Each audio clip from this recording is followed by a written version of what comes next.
And do you see when I cross on the top, it allows for the bottom to be flat and keeping the twist out from under the box, but on top of the box. Let's see, where am I? Wait. Scratch that. Scratch that. Cut. How did that happen?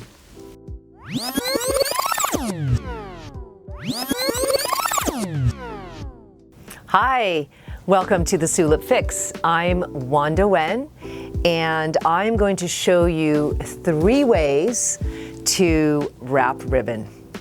Okay, let's go. So I have this box already wrapped in a beautiful Japanese yuzen pattern in this pale blush pink. And this could be perfect for a bridal shower, a baby shower, Valentine's. Okay, I'm using this beautiful ribbon. It has a frayed edge, and I'm going to show you how we can, different ways to wrap this box with ribbon. Okay, so traditionally, people think that you've got to wrap it going horizontally and then going vertically, but I love just doing it in a different way. And let's just take this horizontally.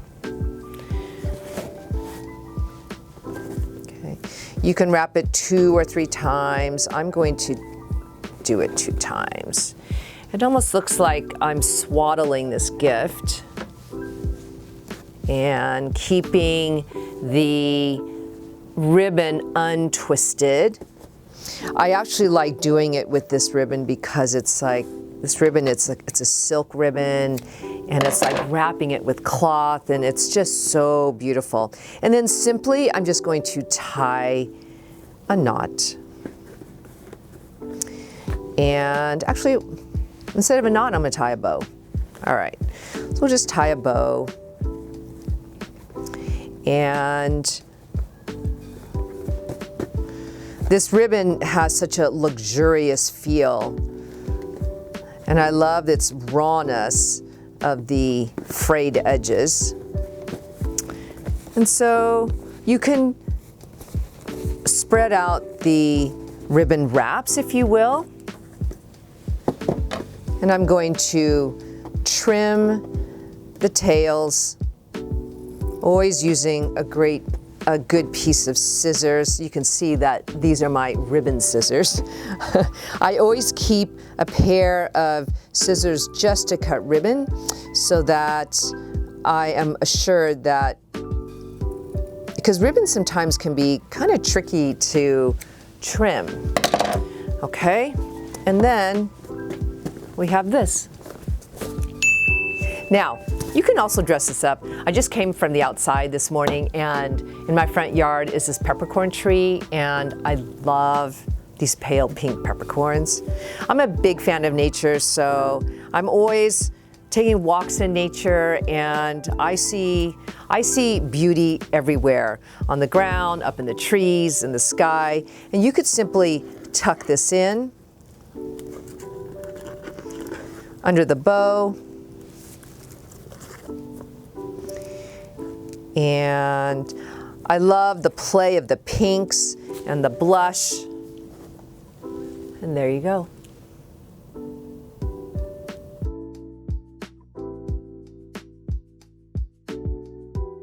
Okay, now we're going to do ribbon wrap number 2. I'm going to take the same frayed edge silk, so it's a wider ribbon. This happens to be about, I think it's 1.5 inches. And then I'm going to take a thinner ribbon, a pop color, just to add dimension to this paper. Not that it doesn't have enough going for it, and it does, because it's so beautiful, but I love having a little bit of fun. So I'm going to take my pop ribbon, the pop color, and basically layer it on top of the wider ribbon.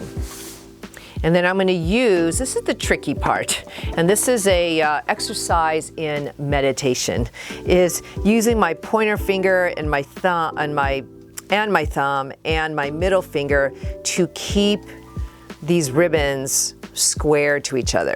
So using the same ribbon technique that I showed you in episode 1, where I'm looking at the center of the box and estimating about, in this case, I'm going to leave about 12 inches because I want enough for one ear and a tail. And I'm going to use my left hand to hold it in place as I take this, what I call a lasso end, and lasso it around the horizontal way, bringing it up, and then setting my box down and crossing at the top, and then lassoing it on the vertical way, and see how when I do it this way, the cross is flat on the bottom, and then bringing it up and making sure that my ribbons are not twisted on each other. And then I'm going to trim right here using my ribbon scissors. And then taking this end into my southwest corner into my northeast corner. Then I'm going to make sure that my ribbons are layered nicely on top of one another. Okay, sometimes the ribbon gods are with you, sometimes they aren't. In this case, they're shining a nice light on me. And then I'm going to make 2 ears and tie my bow. Okay. And now, I like, when I'm using a pop color, I like the pop to be situated on top equally as I like around the strands going around the gift. And this definitely takes a little bit of finessing. Okay, I'm going to scoot these over. Now, then I'm going to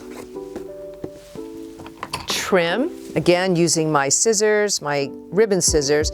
And as I told you in episode 1, I love trimming ribbon so that the ends are clean. And I love trimming them so that they smile. So, trimming up, and then trimming up.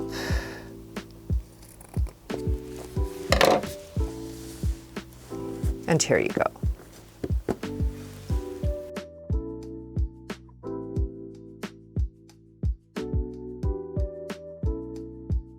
Okay, this is ribbon number 3. I'm going to use 3 skinny ribbons and for a explosion of color.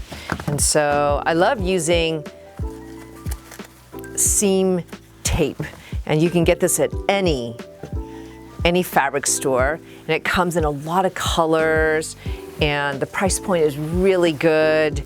And so I'm going to take 3 colors. And I love incorporating both subtle colors and pop colors. And here I've chosen a blush pale pink, a gold to bring out the gold in this paper. I don't know if you could see that. And then popping it with the same pink color, fuchsia color. So basically, I'm going to use these in unison, and we can spread them out. Well, you'll see, you can spread them out later. So basically, I'm going to layer. It's almost like the ribbon number 2, but this time it's just a little, you have license to be a little bit messier with this. And I think sometimes the messier the better. So I'm gonna do this, I'm gonna wrap it 2 times one way, and then I'm gonna wrap it, let's see, making sure that I'm not twisted on the bottom. Wrapping it 2 times this way. Crossing it at the top.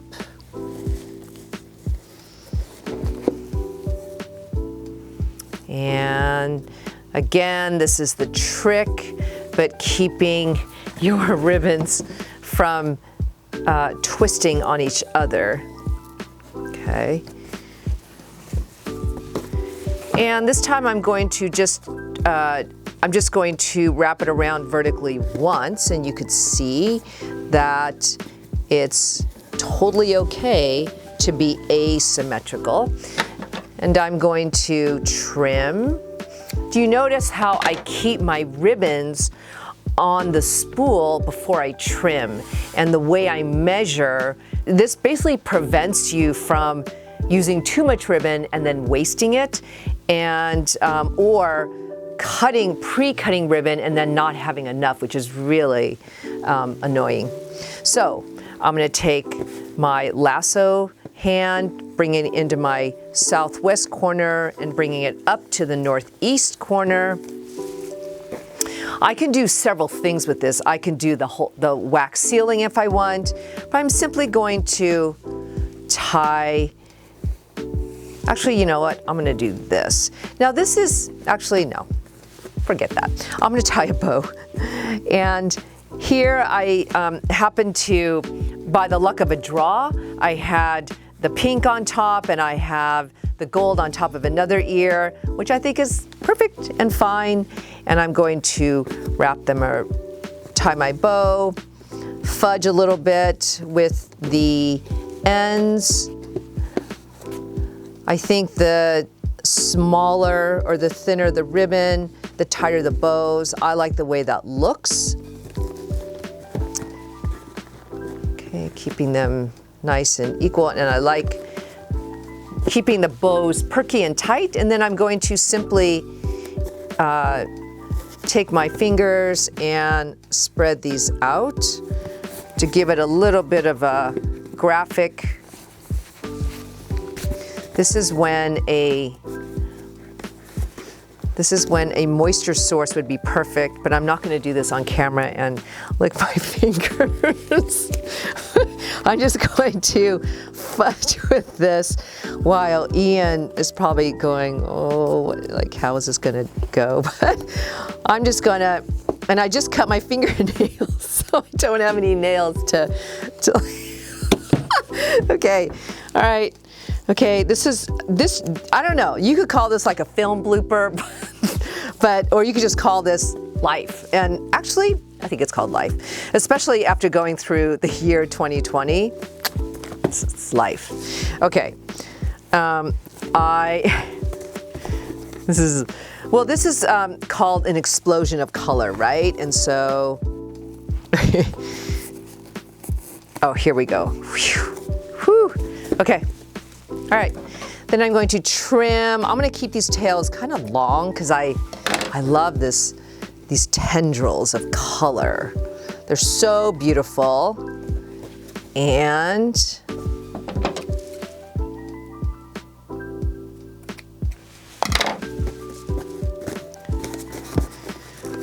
when you tie ribbon like this, you can kind of fudge it and bring it up a little bit. It needed to go up a little bit.